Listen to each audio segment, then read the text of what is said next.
Yeah. Thank you, Sandra. Did you say quick?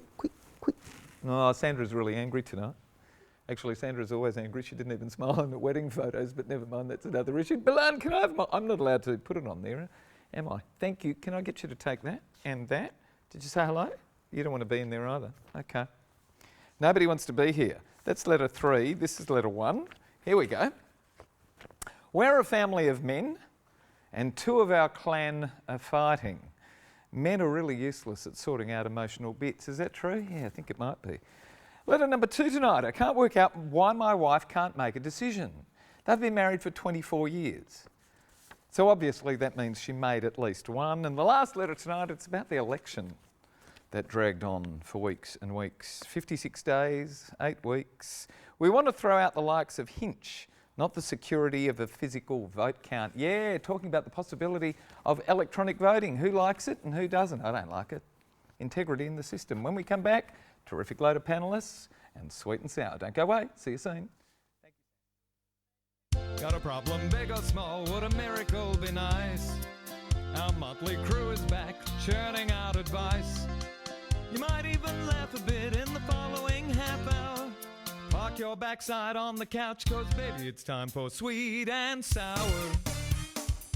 Right here on Sweet and Sour. It's time for Sweet and Sour. Good evening everyone, lovely to have your company. Welcome to Sweet and Sour. Gary Mitchell with you for the next half hour. Who have we got on the show tonight? Lots of favourites and lots of people you haven't seen for a long time. First up, here's one of the mayors here. Hello, Jono. Hello, Mitch. Hello, Australia. How are you, sir? Oh, wonderful. Great to be back. Are you rested up after that marathon election campaign? I am rip-raring ready to go tonight. I'm excited. My energy's come back and I'm focusing on the people of Australia that's running us these good letters in. I can see you wearing your colours again. Absolutely. Yep, we're ready for 2017. State election 2017. Good to have you here, Jono. Amanda, where have you been? I haven't seen you for ages, but apparently that's not entirely your fault, is it? No, every time you ask me on the show, you disappear. No, you're coming, that's why. Yeah, I was actually starting to get a bit offended. Oh, don't be like that. I pop over and go and see Olga every so often, and it just happened that we crossed paths, that's all. But thank you for coming on those weeks when I wasn't here. That's okay. Good to have you here. Good to finally catch up. My mate, Deanna Durbin's here. Deanna who? Dustpan? Oh, what did your grandfather call you? Deanna Dirtbin. Dirtbin. Deanna Dirtbin. It's charming. That was nice of your granddad. Is he still around? No, he's not. So let's be nice. Okay, we'll be nice. How have you been? I've been great. You've been great. You're always good. How'd the voiceovers and everything else go? Oh, fabulous. You know, lots of fun. Give us a voiceover. Oh man, on the spot. I do all the HBF stuff, so I say. And a free plug as well. I say today a lot.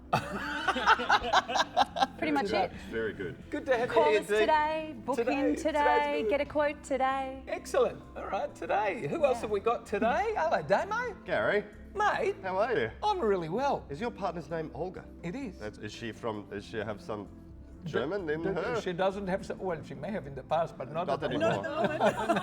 It's a great name. Great name. Yeah. Lovely lady too. Good. That's worked out well. It has worked out well. Yeah. Tell me, sir, you're going on tour up Yes, we're WA? touring soon with a couple of shows of mine. We're touring to Geraldton, Esperance, Kalgoorlie and Thornley. So, you know, all the big areas. And the show's called, your award Double winning? bill, yeah, Horsehead, and also another show called I Honestly Love You. I Honestly Love You.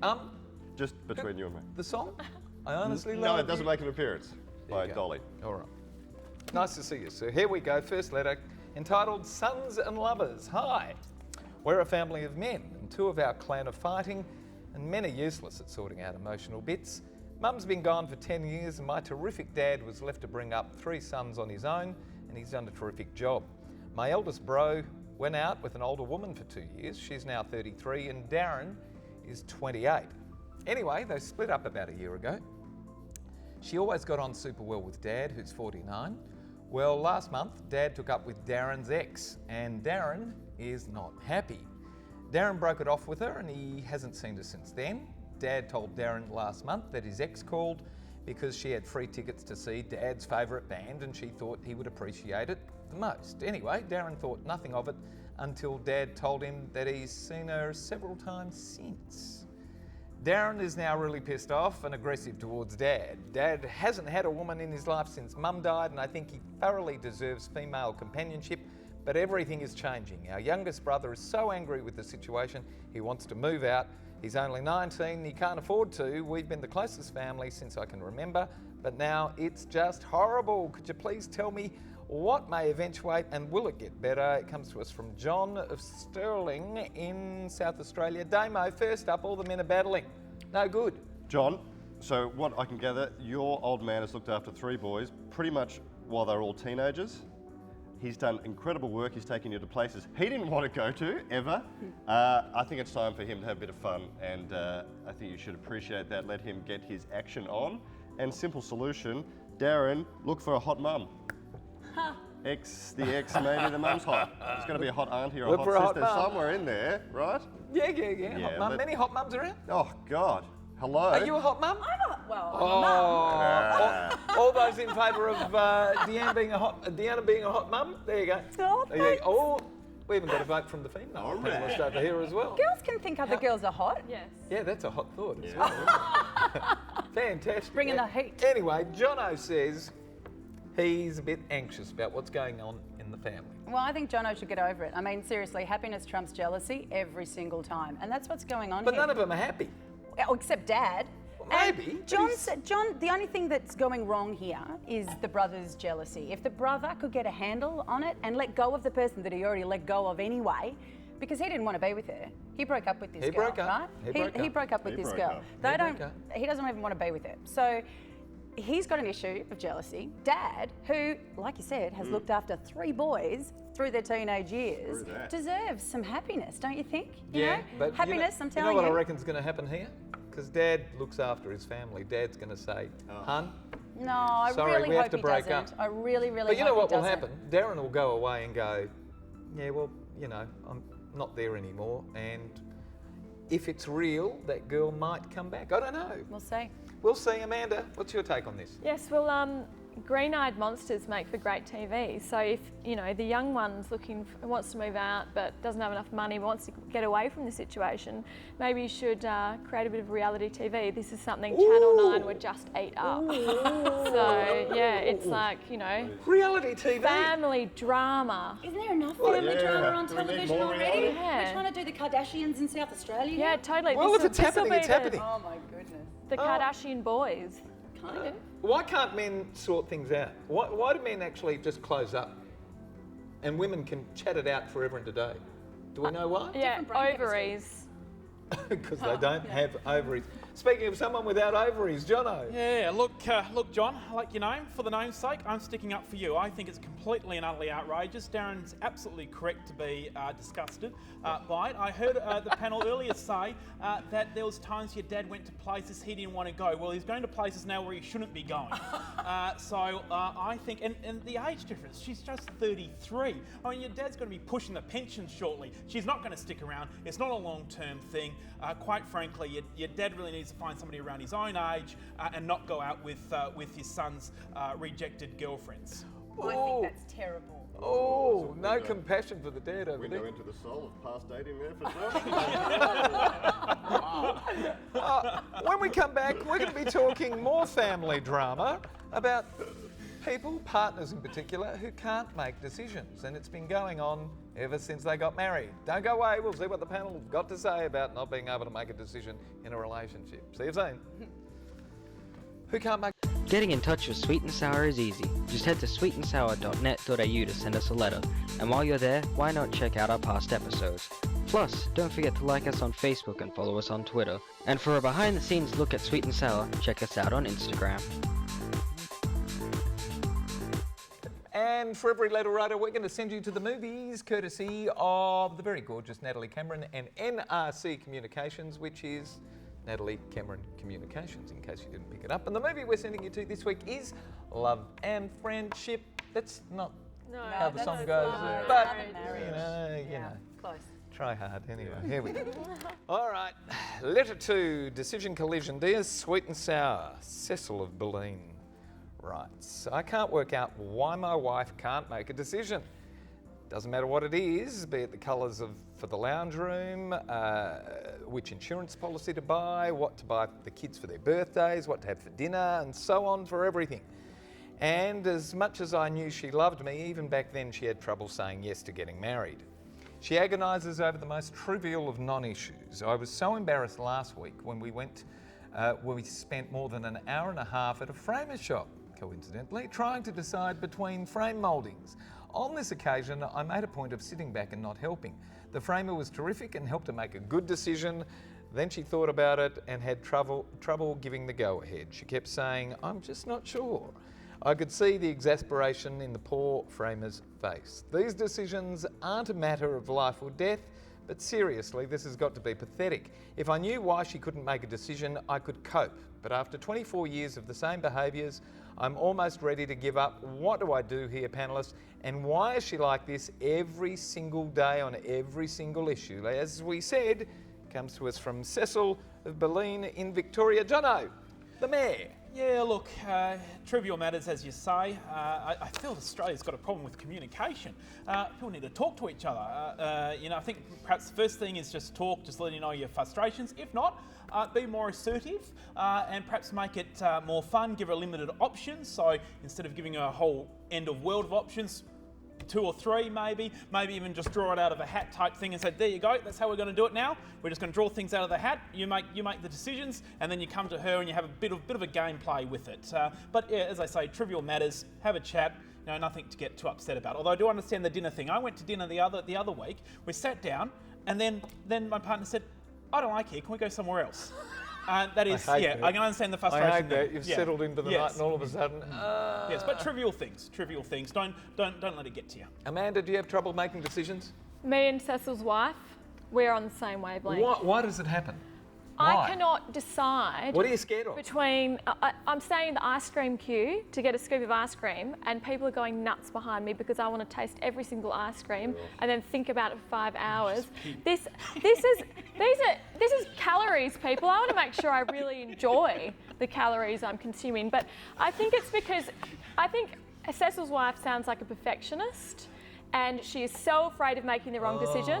So I feel insecurity. I feel for Cecil's wife. Are you a perfectionist? Yeah, absolutely.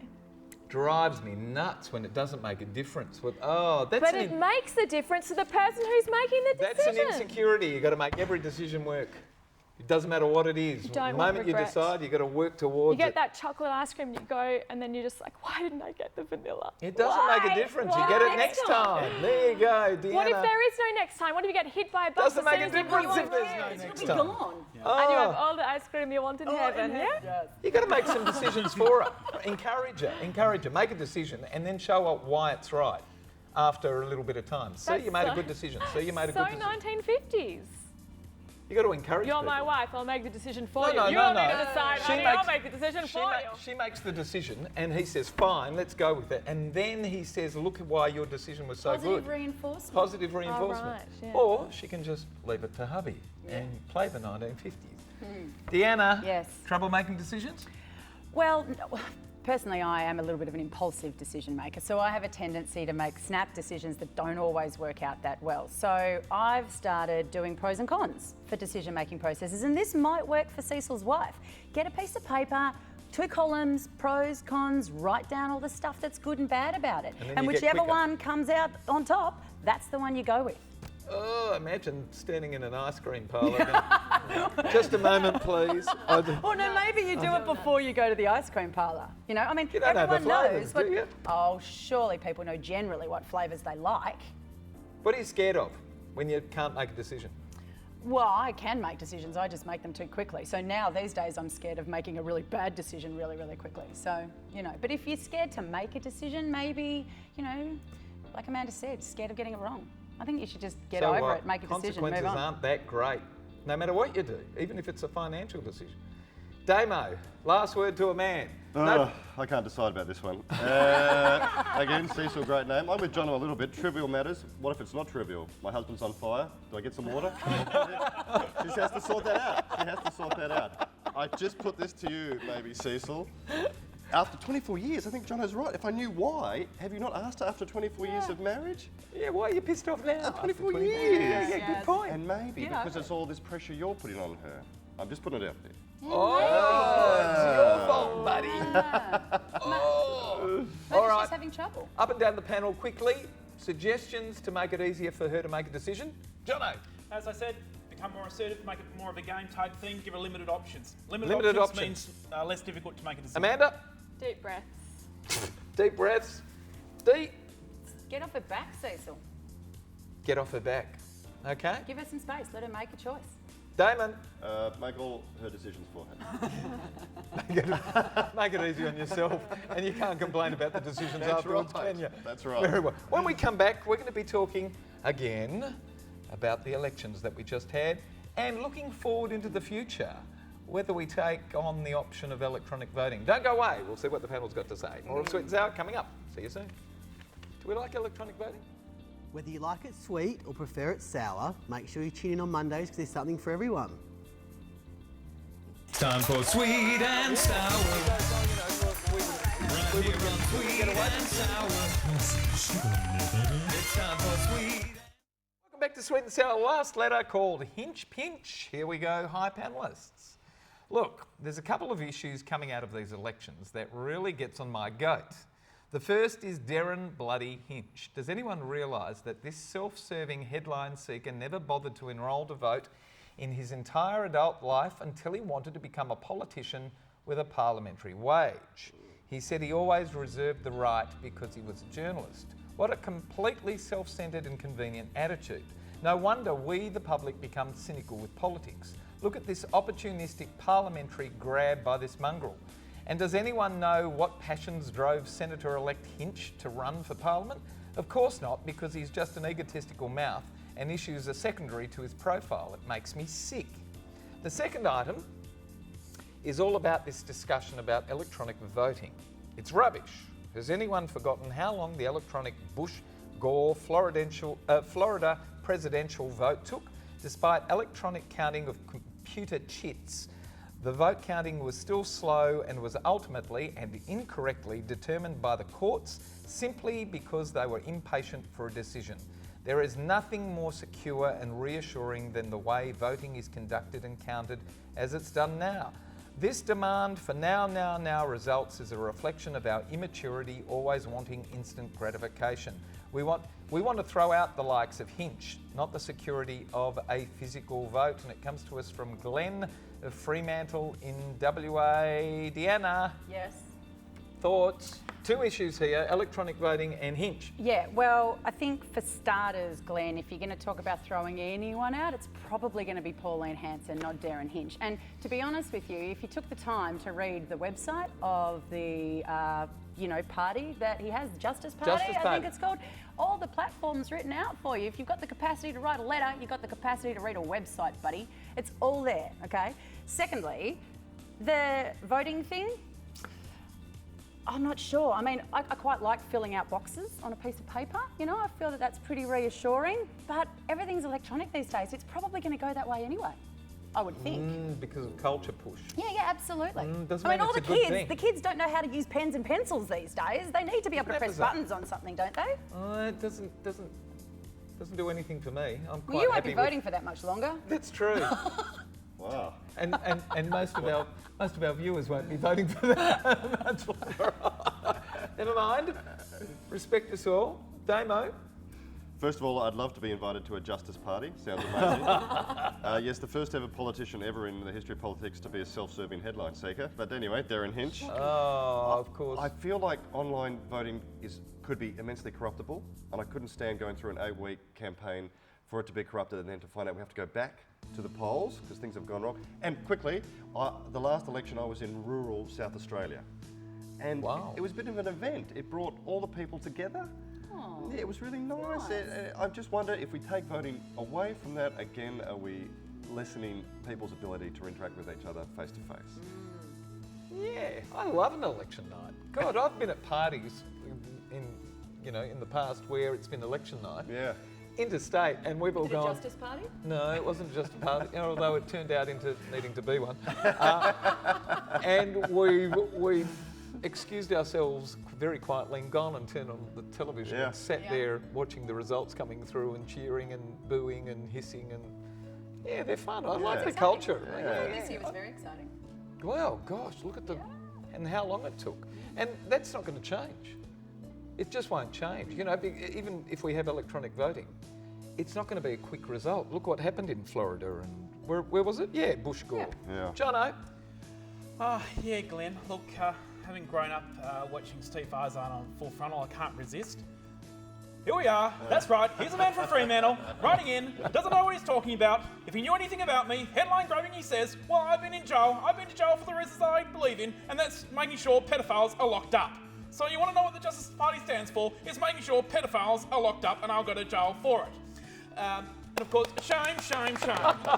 Shame, shame, shame. But no, look, Darren Hinch actually does stand on it. I think quite a good platform. Look, the parliamentary wage, I don't think will come anywhere near perhaps his media broadcaster wage. It's not that good a payment overall, unlike you believe. But I do agree with you on the second issue. I'm quite fond of the voting system we currently have now. Going down on election day, I don't mind maybe looking at an electronic system where you go into the booth instead of getting the piece of paper, you press a screen, but I still like the election day, the booth, the handing out how to vote, the sausage sizzle, the cake stalls. You just can't lose that Australian culture. Yeah, I like that too. The sausage sizzle. It's terrific. Yeah. Sausage sizzle. Walking past the people who are trying to give you how to vote. Walking past yeah. I postal voted. Did you go down to the booth or did you vote? I did. I had to vote early. Early? Yes. How early did you go and vote? A few days. Oh, you went to a pre-poll. Yes. Oh, good for you. I was going to say that. That's key. All right, tell us what you think. Poor old Glenn of Fremantle. I think poor old Glenn of Fremantle sounds like Darren Bloody Hinch slept with his bloody wife. He's so angry. I mean, he calls him a mongrel. Yeah. I was actually more taken aback by that. Shame, as Jono said. Yes, Do you like this letter to give away the pair of limited edition sunnies, courtesy of Alon Treves and Aussie Opticals, or do you like another one? No, I prefer another. Which one do you like? I like number one. All the men number fighting? one, thanks, Gary. Number one? We'll just turn around the box for you, Amanda. Jono, which one do you like? Oh, look, I can't help. I'm a fan of Hinch, and my greatest Hinch quote is talking about giving benefits for obese people, and Hinch said, just imagine it, think of the outrage, giving money to undisciplined fat slobs to lose weight. What a disgrace. That's a vote for number 3 if you missed it. Yeah. Okay, number 1, number 3, which one did you like? Oh, I love number 1. I love a little bit of family drama. Family drama, I sons think and lovers, pretty cool. all the men. I reckon they'll all get over it eventually and be friends again, but I like it. 2 for number 1, 1 for number 3, Damo? Yeah, Sons and Lovers, number 1. Number 1, there you go. Coming out to John of Stirling in South Australia, a pair of limited edition sunnies, courtesy of Alon Treves and Aussie Opticals. We've got to go. Jono, Yes, thank you. you're hosting this time next week. I am. I'm excited. Excitement. Oh. Do we know who the guests are for next week? We got to. Oh, okay. Can't reveal. Oh. Yes, we do. Aren't I glad I asked? Oh, all right. Everybody will see you next week. Thank you for filling in for me. I'm going problem at all. over Looking forward Melbourne to to it. see my lovely Olga. Amanda, thank you for being here. Thank you for being here when I'm not here. Well, Thank you for thanking me for being here. It's terrific. Lovely to see you. Terrific. Dee, Yes.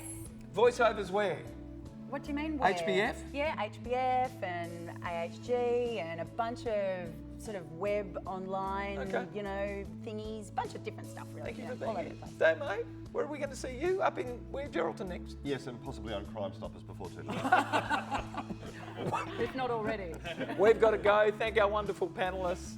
Thank our terrific crew, and thanks for being at home tonight, Australia, watching us. Terrific to have you. Good night, everyone. Bye-bye now. Bye. Wave. There you go. Good night.